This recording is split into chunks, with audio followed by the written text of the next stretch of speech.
Chapter 3 of The Hound of the Baskervilles by Sir Arthur Conan Doyle. Chapter 3. The Problem. I confess at these words a shudder passed through me. There was a thrill in the doctor's voice which showed that he was himself deeply moved by that which he told us. Holmes leaned forward in his excitement, and his eyes had the hard, dry glitter which shot from them when he was keenly interested. "You saw this?" "As clearly as I see you." "And you said nothing?" "What was the use?" "How was it that no one else saw it?" "The marks were some 20 yards from the body, and no one gave them a thought. I don't suppose I should have done so had I not known this legend." "There are many sheep-dogs on the moor." "No doubt, but this was no sheep-dog." "You say it was large." "Enormous." "But it had not approached the body." "No." "What sort of night was it?" "Damp and raw." "But not actually raining?" "No." "What is the alley like?" "There are 2 lines of old yew hedge, 12 feet high and impenetrable. The walk in the centre is about 8 feet across." "Is there anything between the hedges and the walk?" "Yes, there is a strip of grass about 6 feet broad on either side." "I understand that the yew hedge is penetrated at one point by a gate." "Yes, the wicket gate which leads on to the moor." "Is there any other opening?" "None." "So that to reach the yew alley one either has to come down it from the house or else to enter it by the moor gate."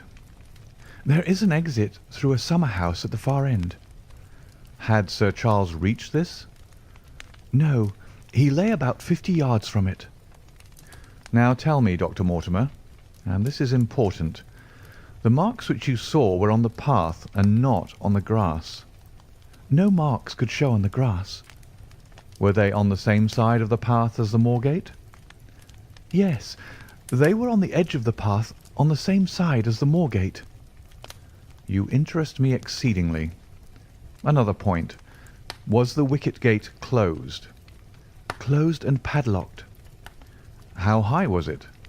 "About 4 feet high." "Then anyone could have got over it?" "Yes." "And what marks did you see by the wicket gate?"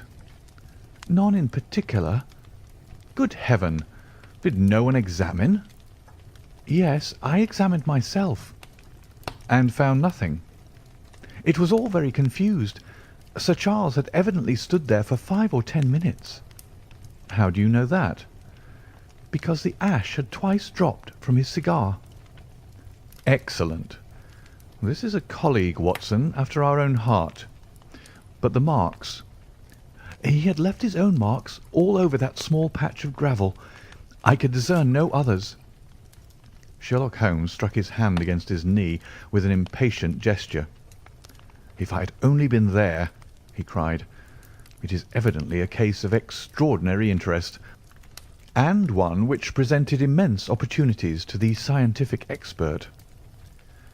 That gravel page upon which I might have read so much has been long ere this smudged by the rain and defaced by the clogs of curious peasants. Oh, Dr. Mortimer, Dr. Mortimer, to think that you should not have called me in! You have indeed much to answer for." "I could not call you in, Mr. Holmes, without disclosing these facts to the world, and I have already given my reasons for not wishing to do so. Besides—" "Why do you hesitate?"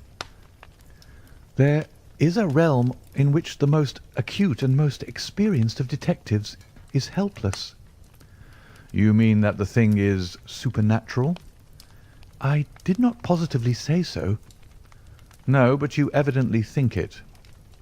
"Since the tragedy, Mr. Holmes, there have come to my ears several incidents which are hard to reconcile with the settled order of nature." "For example?" "I find that before the terrible event occurred, several people had seen a creature upon the moor which corresponds with this Baskerville demon, and which could not possibly be any animal known to science. They all agreed that it was a huge creature, luminous, ghastly, and spectral. I have cross-examined these men, one of them a hard-headed countryman, one a farrier, and one a moorland farmer, who all tell the same story of this dreadful apparition, exactly corresponding to the hell-hound of the legend. I assure you that there is a reign of terror in the district, and that it is a hardy man who will cross the moor at night." "And you, a trained man of science, believe it to be supernatural?" "I do not know what to believe." Holmes shrugged his shoulders. "I have hitherto confined my investigations to this world," said he. "In a modest way I have combated evil, but to take on the father of evil himself would, perhaps, be too ambitious a task.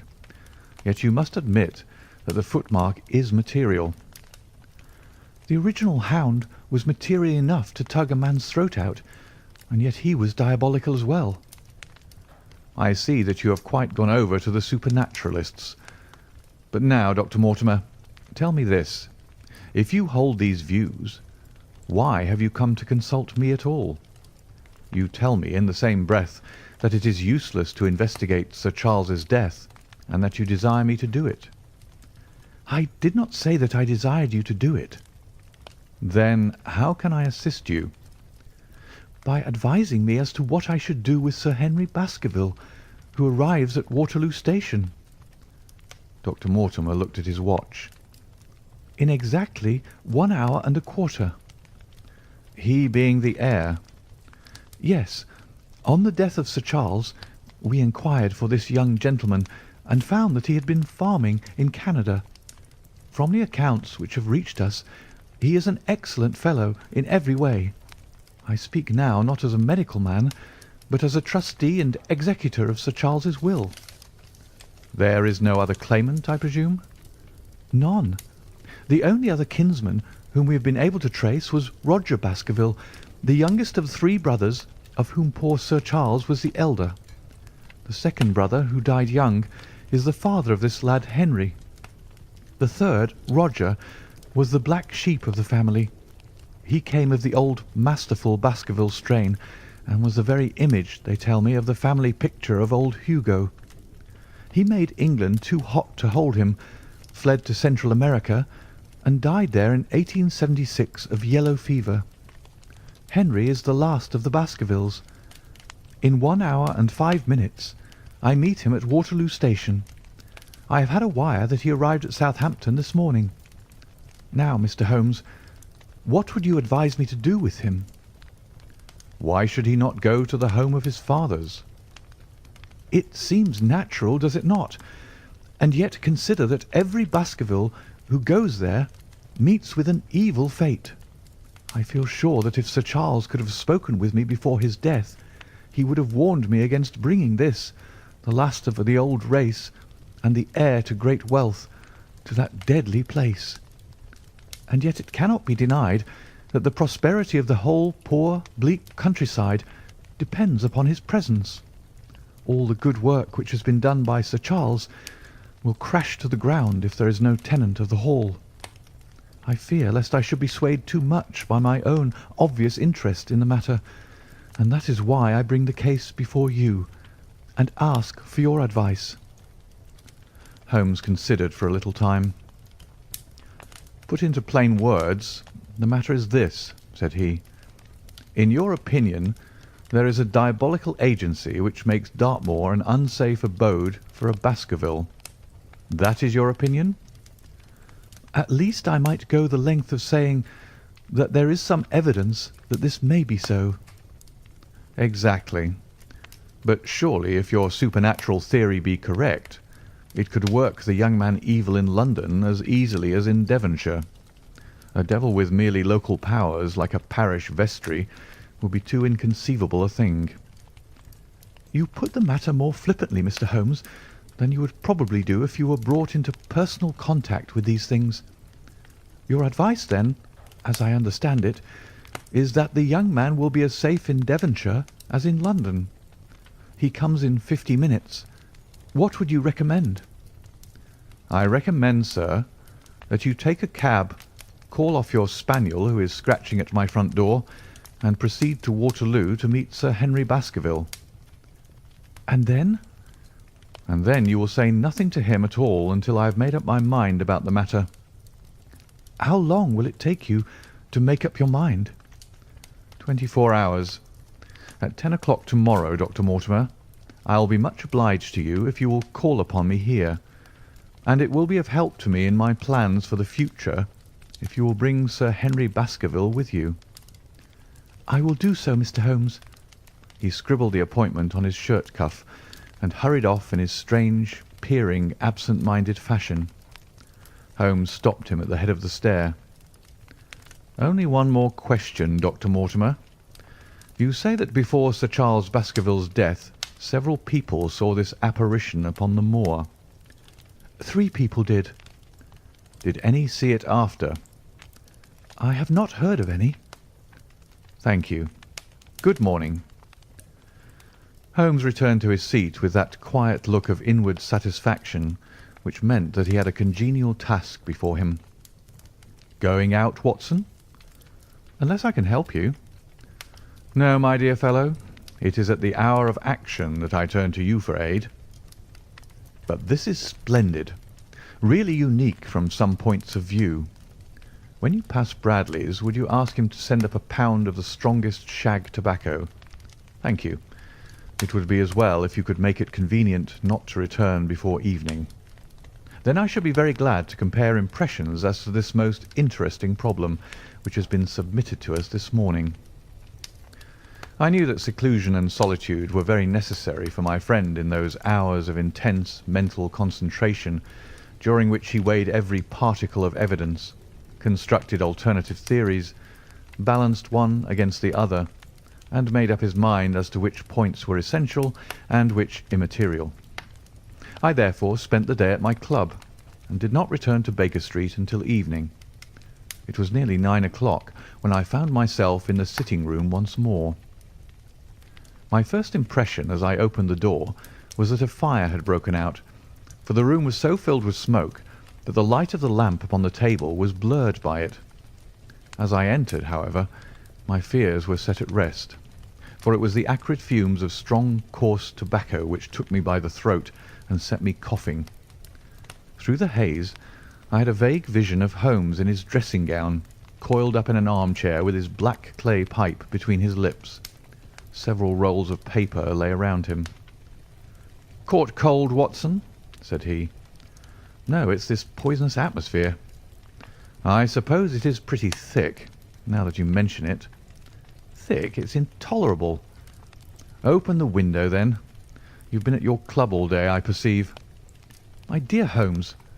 "Am I right?" "Certainly, but how?" He laughed at my bewildered expression.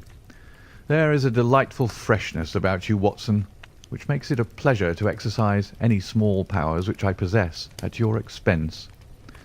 A gentleman goes forth on a showery and miry day. He returns immaculate in the evening, with a gloss still on his hat and his boots. He has been a fixture, therefore, all day. He is not a man with intimate friends. Where, then, could he have been? Is it not obvious?" "Well, it is rather obvious." "The world is full of obvious things which nobody by any chance ever observes. Where do you think that I have been?" "A fixture also." "On the contrary, I have been to Devonshire." "In spirit?" "Exactly. My body has remained in this armchair, and has, I regret to observe, consumed in my absence 2 large pots of coffee and an incredible amount of tobacco.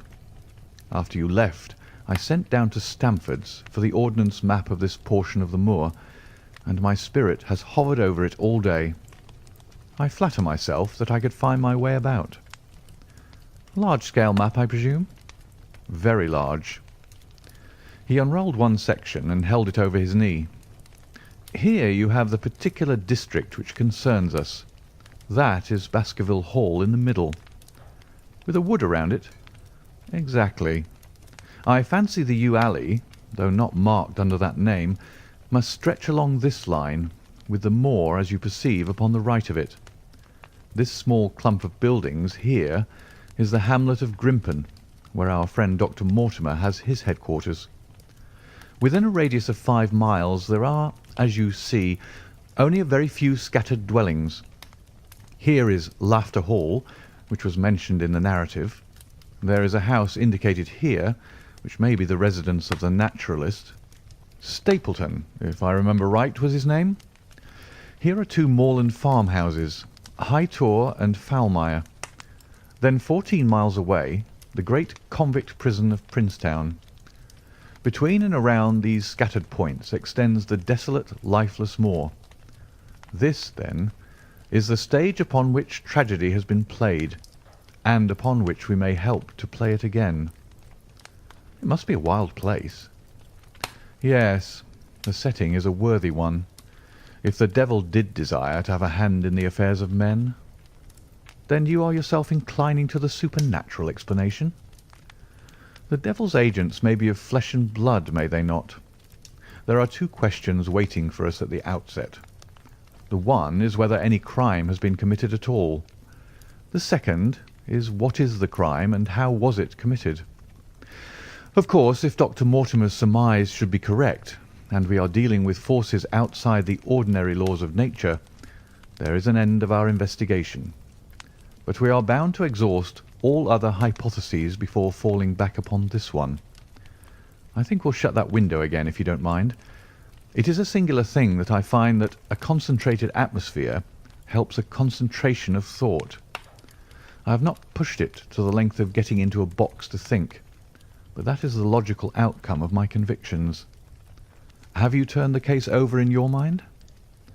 Yes, I've thought a good deal of it in the course of the day. What do you make of it? It is very bewildering. It has certainly a character of its own. There are points of distinction about it.